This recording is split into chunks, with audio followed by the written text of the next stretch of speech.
رسول اللہ صلی اللہ علیہ وآلہ وسلم کا ارشاد ہے کہ حسد صرف دو باتوں میں جائز ہے۔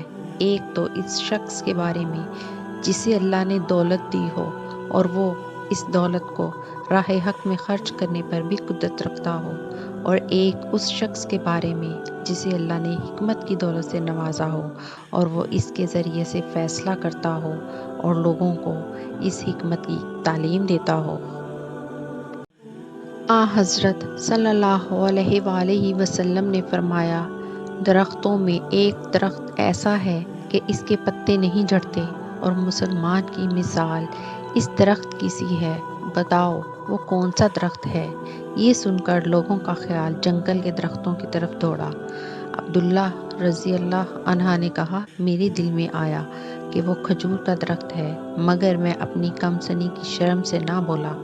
آخر صحابہ نے حضرت صلی اللہ علیہ وآلہ وسلم ہی سے پوچھا کہ وہ کون سا درخت ہے؟ آپ نے فرمایا، وہ کھجور کا درخت ہے۔ عبداللہ ابن مسعود ہر جمعرات کے دن لوگوں کو وعظ سنایا کرتے تھے۔ ایک آدمی نے ان سے کہا، اے ابو عبد الرحمن، میں چاہتا ہوں کہ تم ہمیں ہر روز وعظ سنایا کرو۔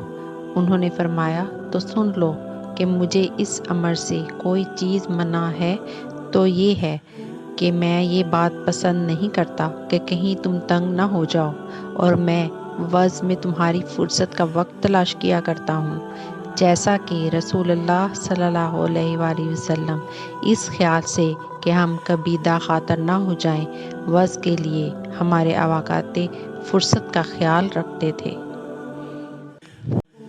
رسول اللہ صلی اللہ علیہ وآلہ وسلم نے فرمایا، علامات قیامت میں سے یہ ہے کہ دینی علم اٹھ جائے گا، اور جہل ہی جہل ظاہر ہو جائے گا، اور علانیہ شراب پی جائے گی، اور زنا پھیل جائے گا۔